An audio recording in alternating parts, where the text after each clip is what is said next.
जय श्री कृष्ण। आप सभी को माघ महाशय शुक्ल पक्ष एकादशी की ढेरों शुभकामनाएं। प्रिय दर्शकों, आज की इस वीडियो में हम विशेष रूप से बात करेंगे आने वाली एकादशी की। एकादशी का व्रत किस दिन किया जाएगा, द्वादशी का श्रेष्ठ व्रत किस दिन है, सूर्य के मुख से एकादशी कब रहेगी, साथ ही बताएंगे आपको कि इस एकादशी पर आपको पूजन कैसे करना चाहिए, क्या इस एकादशी के व्रत की विधि है, क्या इसके नियम है जिनका पालन करते हुए आपको यह एकादशी व्रत करना चाहिए, ये एकादशी महत्वपूर्ण क्यों है, क्या महत्व है इसका, किस कारण से इसका अधिक फल है और किसको इसका व्रत करना चाहिए, साथ ही कैसे ये आपके बड़े से बड़े पाप का नाश कर देती है। पद्म पुराण कहता है कि ब्रह्म हत्या से लेके बड़े से बड़ा पाप या पिशाच योनि तक की मुक्ति जो है इस एकादशी के व्यक्ति करने से हो जाती है। संपूर्ण विधि, वृतांत, महत्व, मंत्र, भोग, फल सब कुछ आपको इस वीडियो के माध्यम से प्रदान करें, साथ ही पारण की जानकारी देंगे। आइए जानकारी आरंभ करते हैं। आपसे निवेदन है कि वीडियो यदि थोड़ा सा भी उपयोगी लगे तो कृपया एक बार लाइक अवश्य कर दीजिएगा और परमेश्वर वासुदेव की कृपा प्राप्त करने के लिए, अपने व्रत की सफलता के लिए कमेंट बॉक्स में अवश्य लिखिएगा जय श्री हरि या ओम नमो भगवते वासुदेवाय। आप देख रहे हैं सनातन धर्म का संसार ज्योतिष संस्थान का प्रतिष्ठित यूट्यूब चैनल सनातन धर्म का संसार धार्मिक। यदि आपने अभी तक हमारे चैनल को सब्सक्राइब नहीं किया है और चाहते हैं कि आपको सभी व्रत और त्योहारों की सही शास्त्रीय जानकारी प्राप्त होती रहे तो चैनल को सब्सक्राइब कीजिए और बेल आइकन को प्रेस कीजिए। प्रिय दर्शकों, अब आप हमारे साथ व्हाट्सएप के माध्यम से भी जुड़ सकते हैं। अगर जुड़ना चाहते हैं तो वीडियो के अंत में एक नंबर आएगा 900 से, उस पर व्हाट्सएप मैसेज लिखिए, अपना नाम कहीं आपके नंबर को ऐड कर दिया जाए तो हम आपको अपने ग्रुप में ऐड करेंगे और फिर सभी जानकारी सीधे आपको व्हाट्सएप पर आती रहेंगी। आइए प्रिय दर्शकों, जानकारी आरंभ करते हैं। बात करते हैं आने वाली एकादशी की। प्रिय भक्तों, माघ मास चल रहा, माघ मास की जो शुक्ल पक्ष की एकादशी होती है उसका नाम होता है जाया एकादशी। यह एकादशी मनुष्य का कल्याण करने वाली है। शास्त्र कहते हैं कि माघ मास की इस एकादशी पर जो गंगा स्नान करता है या यमुना जी में स्नान करता है और जो त्रिवेणी संगम पर स्नान करता है उसको अत्यंत पुण्य की प्राप्ति होती है। इस दिन पर किया जाने वाला यह स्नान बड़ा कल्याणकारी होता है। जो मनुष्य माघ मास की जय एकादशी का व्रत संकल्पित करें और विधि विधान से उसका पालन करें तो उसके सभी पाप नष्ट हो जाते हैं। यह मनुष्य अपने जीवन में सदा विजय प्राप्त करता है। यह जय दिलाने वाली है, विजय दिलाने वाली है। तो यदि आपके जीवन में किसी भी प्रकार की परेशानी चल रही हो, चाहे आर्थिक परेशानी हो, सामाजिक परेशानी हो, किसी के साथ दुश्मनी हो रखी हो, आप केवल और केवल इस एकादशी का विधि विधान से संकल्प करते हुए व्रत पूजन कीजिएगा। आपको सफल प्रश्न उठता है कि यह एकादशी हमें क्यों करनी चाहिए। प्रिय दर्शकों, माघ शुक्ला जो एकादशी है ना, ये आपके जीवन के संकटों को दूर करने वाली है। शास्त्र कहते हैं कि माघ का महीना अपने आप में बड़ा ही पवित्र और बहुत अधिक पुण्य देने वाला है। इसीलिए माघ स्नान बड़ा कल्याणकारी होता है। जब माघ स्नान और माघ महीने की महिमा इतनी है तो उस महीने में आने वाली तिथि की महिमा अपने आप ही कई गुना अधिक बढ़ जाती है। और फिर ये जो एकादशी है ये माघ शुक्ला एकादशी है। तो माघ शुक्ला एकादशी के विषय में शास्त्र कहते हैं कि इस एकादशी का व्रत करने से मनुष्य के सभी पापों का नाश होता है। मनुष्य विधि विधान से व्रत करके अपने पितृ को भी तार सकता है। यदि आप इस दिन अपने पितरों के निमित्त जल तर्पण करते हैं, गीता के 7वें अध्याय का श्रवण करते हैं तो इससे आपके पितृ तृप्त होते हैं। इस एकादशी के दिन आपको पितृ को तिल जल से तर्पण करना चाहिए। ये एकादशी आपके पितरों को मुक्ति दिलाने वाली है और आपके सभी पापों का नाश करने वाली है। प्रश्न उठता है कि अब ये एकादशी हमें करनी कैसे चाहिए, इसके नियम क्या है। महत्व को आपने जाना, क्योंकि महत्व इतना अधिक है जितना मैं वर्णन करूं कम रहेगा, कम शब्दों में यही कि यह आपके जीवन को संवार देगी। अगर आपने विधि विधान से इसका व्रत किया, पूजन किया, तो अब इसके नियम की बात करते हैं कि हमें यह करना कैसे चाहिए। प्रिय दर्शकों, जाया एकादशी के व्रत के जो नियम है वो दशमी तिथि से आरंभ होते हैं, अर्थात व्रत के एक दिन पूर्व ही इसके नियम आरंभ हो जाते हैं। और एकादशी के दिन आप व्रत धारण करेंगे और अगले दिन व्रत का पारण करेंगे। इस प्रकार से जो एकादशी का व्रत है ये केवल एक व्रत नहीं होता, ये त्रिदिवसीय विधान होता है, अर्थात 3 दिन का विधान होता है, जिसके नियम व्रत के एक दिन पूर्व अर्थात दशमी तिथि से आरंभ हो जाते हैं। और फिर वाला दिन आता है जिस दिन आप विधि विधान से व्रत करते हैं और उसके अगले दिन व्रत का पालन करते हैं। बात करते हैं कि आपने व्रत करना कैसे है, इसके नियम क्या रहेंगे जो आपको एक दिन पहले आरंभ करने हैं तो व्रत के एक दिन पूर्व ही आपको अन्न का त्याग कर देना चाहिए और केवल एक वक्त का ही अन्न ग्रहण करना चाहिए, अर्थात दशमी तिथि को ही अन्न ग्रहण करना चाहिए, ऐसा शास्त्र कहते हैं। रात्रि काल में अन्न ग्रहण नहीं करना चाहिए, ये एक बड़ा नियम है। अगर आपसे इसका पालन हो पाए तो अवश्य कीजिएगा। यदि किसी की स्थिति ऐसी नहीं है या किसी का स्वास्थ्य इतना अच्छा नहीं रहता तो आप आहार 2 वक्त भी ले सकते हैं। नियम कहता है कि 1 वक्त का आहार अधिक उत्तम रहता है। दशमी तिथि को आपको कुछ वस्तुओं का त्याग करना है, जैसे कि मसूर की दाल का त्याग कहा गया है। मसूर की दाल आपको दशमी तिथि को छोड़ देनी है। दशमी तिथि को भी ग्रहण नहीं करनी है, एकादशी और द्वादशी में भी ग्रहण नहीं करनी है। इसी प्रकार से जो लोग मदिरा का सेवन करते हैं और एकादशी का व्रत भी करते हैं तो ध्यान रखें कि आप दशमी तिथि को ही मांस मदिरा का सेवन छोड़ देंगे। ऐसा नहीं कि आज तो आप खूब खाए पिए और कल आप व्रत कर लें। व्रत के एक दिन पूर्व ही आपको इन सबको त्याग देना चाहिए। जो लोग लहसुन प्याज का प्रयोग करते हैं उन्हें भी व्रत के एक दिन पहले ही त्याग देने चाहिए। जो माताएं बहनें बाल धोना चाहती हैं, सर धोना चाहती हैं, वो भी दशमी तिथि को अर्थात व्रत के एक दिन पूर्व ही बाल धो लें, क्योंकि एकादशी के दिन बाल नहीं धोए जाते हैं और द्वादशी के दिन भी बाल धोए जाते हैं। ये शास्त्रीय विधान है जो पुराणों में लिखा है। इन 2 दिनों पर महिलाओं को सर नहीं धोना चाहिए। प्रश्न उठता है कि अगर मान लो कुछ ऐसी इमरजेंसी आ जाए जिसमें बाल धोने आवश्यक हो तो क्या करें? तो उस अवस्था में साबुन शैंपू आदि का प्रयोग नहीं करना, केवल पानी से बालों को धो लीजिएगा और उसमें भी एक सावधानी बरतिएगा। जिस जल से आप बाल धोने वाले हैं उस जल में थोड़ा सा कच्चा दूध मिला लीजिएगा, चाहे वो 2 बूंद ही, थोड़ा सा दूध डालिए और उससे बाल धोइएगा। इससे दोष मिट जाता है। प्रथम तो बाल धोने नहीं होते। अगर कोई ऐसी इमरजेंसी आ जाए जो पूजा पाठ के लिए आपको बाल धोने पड़े तो आप कच्चा दूध डाल के और फिर आप इन बालों को धो सकते हैं। साबुन शैंपू आदि का प्रयोग वर्जित होगा और ब्रह्मचर्य का नियम भी आपने इसी दिन से आरंभ कर देना है। ब्रह्मचर्य धारण कर लेना है, अर्थात दशमी तिथि से आप ब्रह्मचारी आरंभ करेंगे और ये एकादशी व्रत के साथ साथ द्वादशी पारण तक निभाना होगा। व्रत के एक दिन पूर्व दशमी तिथि से ही शहद का त्याग कहा गया है, अर्थात शहद का प्रयोग नहीं करना चाहिए। ना ही वो एकादशी के व्रत में पूजन वाले दिन जो पंचामृत बनाते हैं उसमें प्रयोग करेंगे और ना ही शहद का प्रयोग द्वादशी को जब पारण करते हैं तो पारण में प्रयोग होगा। तो शहद का त्याग है 3 दिन के लिए। चने के साग का त्याग भी कहा गया है। शास्त्र कहते हैं चने के साग का प्रयोग नहीं करना चाहिए और ये मौसम है चने के साग का। तो जो भी माताएं बहनें चने का साग प्रयोग है वो ध्यान दें कि एकादशी के दिन चने का साग आपको नहीं खाना है। दशमी तिथि को भी चने का साग नहीं खाना है। कांसे के पात्र का प्रयोग भी कहा गया है कि आप दशमी तिथि को ही कांसे के पात्र को त्याग देंगे, एकादशी को भी प्रयोग नहीं करेंगे, द्वादशी को भी प्रयोग नहीं करेंगे। जो माताएं बहनें भाई बंधु भगवान को भोग लगाने के लिए भी यदि प्रयोग करते हैं तो वो भी ध्यान दें कि कांसे का पात्र जो है वो 3 दिन प्रयोग में नहीं लेना है। इन सभी नियमों का पालन करते हुए दशमी व्यतीत कीजिए। जो पूजा पाठ की सामग्री है जो आपके घर में उपलब्ध ना हो तो बाकी सामान आप बाजार से ले आइए और एकादशी के दिन सुबह सूर्योदय से पहले उठ जाइए। सूर्योदय से पहले उठ के स्नान आदि करके स्वच्छ वस्त्र धारण करके फिर हम पूजन करेंगे। ध्यान दीजिएगा इस दिन का जो एकादशी के दिन का स्नान है बड़ा महत्वपूर्ण है। यह स्नान यदि गंगा, यमुना या संगम में किया जाए तो अत्यंत पुण्यदायी है। जो लोग घर पर स्नान कर रहे हैं वो भी यदि जल में थोड़ा सा गंगा जल और काले तिल डाल के स्नान करें तो वह उत्तम रहेगा। विशेष बात पर ध्यान दीजिएगा कि एकादशी के व्रत वाले दिन जो मंजन है या दातुन आदि है इसका प्रयोग वर्जित कहा गया है, क्योंकि फूल पत्ती आदि तोड़नी नहीं होती इसलिए दातुन नहीं करनी। और मंजन आदि का प्रयोग इसलिए नहीं करना क्योंकि मंजन या टूथपेस्ट जो भी आप करते हैं उसमें नमक या केमिकल आता है और ये दोनों ही आपके व्रत को खंडित करते हैं। ऐसी अवस्था में यदि आपके पास व्रत वाला मंजन है तो वो आप प्रयोग कर सकते हैं। अगर आपके पास नहीं है और आप जानना चाहते हैं कि कैसे प्राप्त हो सकता है तो कमेंट बॉक्स में लिख के भी पूछ सकते हैं। तो इस प्रकार से एकादशी के दिन उठ के स्नान आदि करके स्वच्छ वस्त्र धारण कीजिए और फिर अब हम भगवान का पूजन करेंगे। ध्यान दीजिएगा कि भगवान भास्कर को जल अवश्य देना है, सूर्य देव को जल अवश्य देना है। भगवान सूर्य देव को जल देने के बाद अब आप आज के व्रत का पूजन करेंगे संकल्प करते हुए। अब प्रश्न उठता है सामग्री क्या चाहिए, किन किन वस्तुओं की आवश्यकता होगी? तो आपके पास भगवान नारायण की कोई तस्वीर या प्रतिमा होनी चाहिए। उनको स्थापित करने के लिए चौकी होनी चाहिए। चौकी पर बिछाने के लिए पीला या लाल वस्त्र लीजिएगा।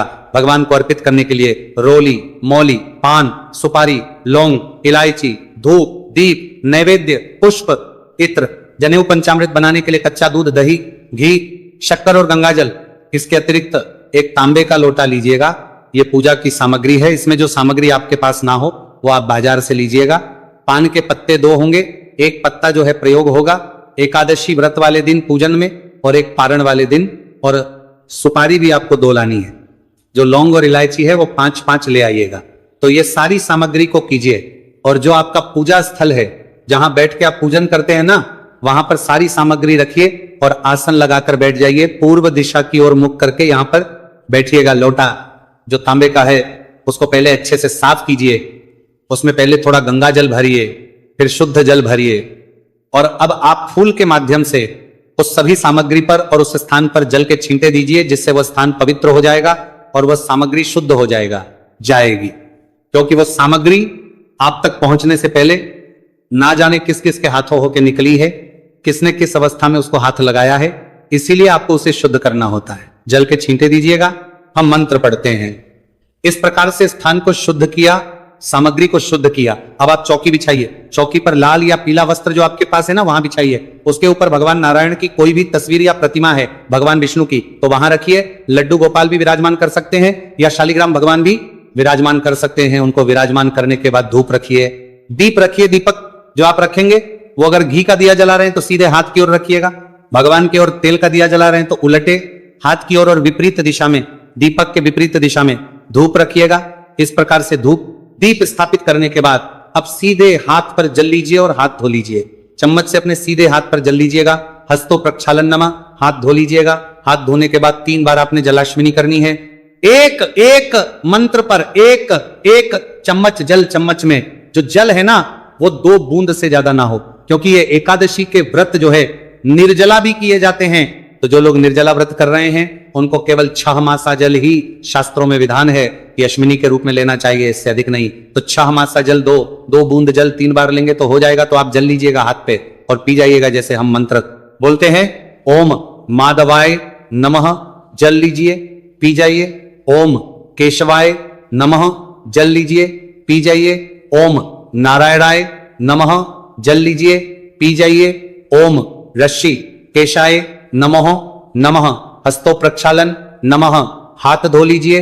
हाथ मौली बांधिए। परिवार के लोग यदि बैठ के पूजन कर रहे हैं तो उन्हें भी तिलक कीजिए और मौली बांधिए। अब धूप और दीप को प्रज्वलित कर लीजिए, धूप दीप जलाइए। धूप दीप प्रज्वलित करने के बाद अब आप व्रत पूजन का संकल्प करेंगे। संकल्प आपने अवश्य करना है। संकल्प एक आवश्यक प्रक्रिया है। इसको चाहे आप शास्त्रीय विधान से करें, चाहे सामान्य भाषा में करें, तो आप संकल्प करने के लिए अपने सीधे हाथ पर जल लीजिए, पुष्प ले लीजिए और दक्षिणा के रूप में 1 रुपए का सिक्का कम से कम रख लीजिए। अधिक जो भी रखना चाहें वो रख सकते हैं। 3 बार बोलिए, ओम श्री विष्णु, ओम श्री विष्णु, ओम श्री विष्णु। अपना नाम, अपना गोत्र, जिस स्थान पर बैठकर संकल्प कर रहे हैं वो मकान नंबर, क्षेत्र का नाम, शहर का नाम। माघ मासी शुक्ल पक्षी एकादशी पुण्यतिथि आयु आरोग्यता प्राप्ति अर्थात भगवान श्री हरि विष्णु एकादशी व्रत पूजन कथा श्रवण संकल्प श्री विष्णु, और यह संकल्प आप भगवान के चरणों में अर्पित कर दीजिए। इस प्रकार से संकल्प करना है। संकल्प करने के बाद अब आप भगवान का पूजन करेंगे। पूजन की विधि जो है वो विस्तृत है, इसीलिए मैं आपको पूजा की विधि अलग से बना दूंगा। यहाँ अभी हम केवल एकादशी के नियम के ऐसे व्रत आदि करना है, जो महत्वपूर्ण जानकारियां अन्य है वो मैं आपको बताता हूं। तो इस प्रकार से संकल्प करके फिर विधि विधान से पूजन कीजिएगा। पूजन करने के बाद आपने कथा सुननी है। कथा और कथा के साथ में विष्णु शास्त्र नाम का श्रवण अवश्य करना है। कथा आदि सुनने के बाद आरती कीजिएगा। आरती करके यम के अनुसार दिन व्यतीत कीजिएगा। ध्यान दीजिएगा, चौकी का विसर्जन कल होगा। पारण के बाद उसकी जानकारी मैं पारण की वीडियो में आपको विस्तार से समझाऊंगा। इसका जो पारण है वो बड़ा महत्वपूर्ण होता है, और अगर विधि से पारण ना किया जाए तो शास्त्र कहते हैं कि आपको पुण्य प्राप्त नहीं होता है। यह पूजन करने के बाद आपको दिन व्यतीत करना है। किस प्रकार से? किसी के साथ अहित नहीं करना, किसी का बुरा नहीं करना, मन में किसी के प्रति वैर भाव नहीं रखना, बुरे विचार नहीं लाने, शांति के साथ ब्रह्म का पालन करते हुए और सात्विकता के साथ दिन को व्यतीत कीजिए।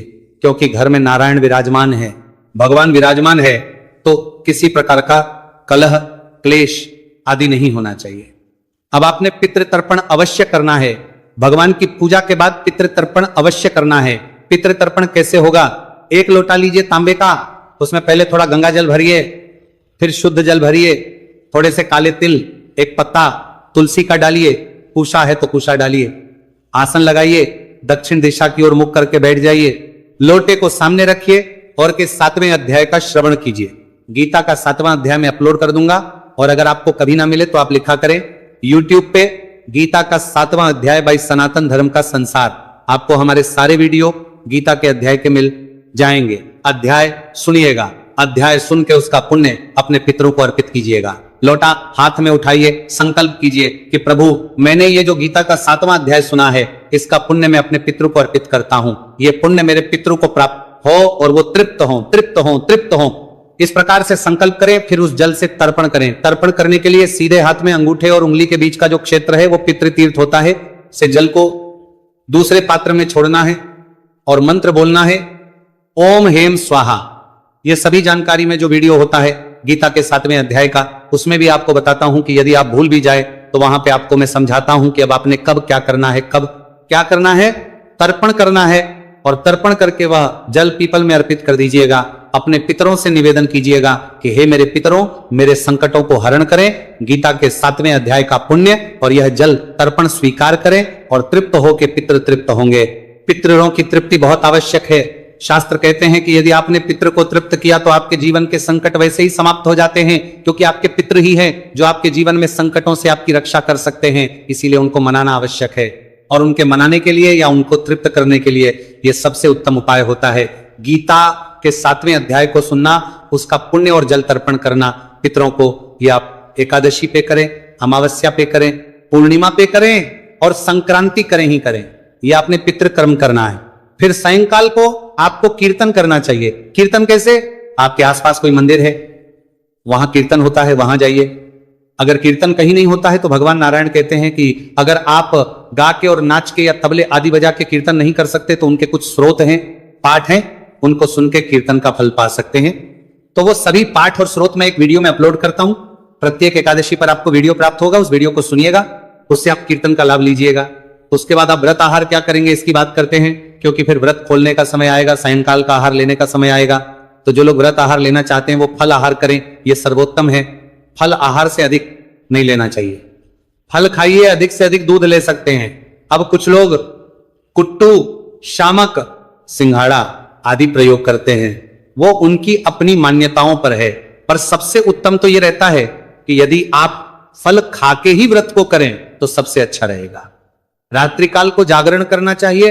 रात्रि के जागरण की महिमा बहुत अधिक है इस एकादशी पर।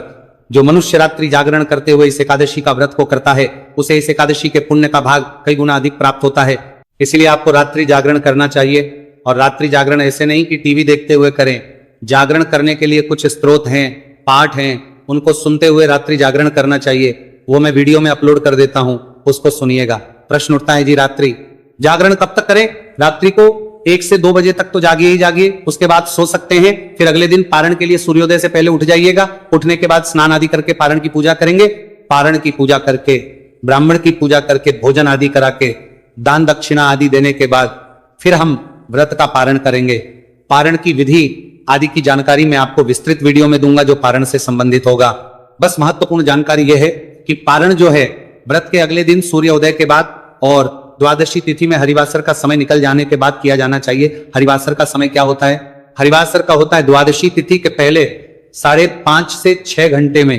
कभी कभार होता है कि ये आगे तक भी रहता है, अन्यथा 5.5-6 घंटे में हरिवासर समाप्त हो जाता है। उसके बाद पारण कर लेना चाहिए, परंतु हरिवासर से पहले पारण नहीं करना चाहिए, अन्यथा व्रत खंडित होता है। इसीलिए पारण पर ध्यान देने की आवश्यकता होती है। अब प्रश्न उठता है कि ये एकादशी का व्रत करना कब है? तो प्रिय दर्शकों, माघ मास के शुक्ल पक्ष की जया जो एकादशी तिथि है उसकी शुरुआत हो रही है। 28 जनवरी को बुधवार का दिन रहेगा, शाम को 4:35 पर, और यह समाप्त होगी 29 जनवरी को गुरुवार का दिन रहेगा, दोपहर को 1:55 पर। ऐसे में 29 जनवरी को सूर्य के मुख से एकादशी रहेगी। उदया तिथिमान के अनुसार एकादशी रहेगी तो 29 जनवरी को ही व्रत किया जाएगा। और इसमें क्योंकि द्वादशी तिथि भी आ रही है तो यह उत्तम दिन रहेगा व्रत के लिए। 29 जनवरी गुरुवार सूर्य उदय अर्थात 7:15 से और 8:45 बजे के बीच में पूजन का शुभ समय रहेगा। पूजन कीजिएगा, कल्याणकारी रहेगा। कुछ और जानना चाहें, पूछना चाहें, कमेंट बॉक्स में लिख के पूछ लीजिए।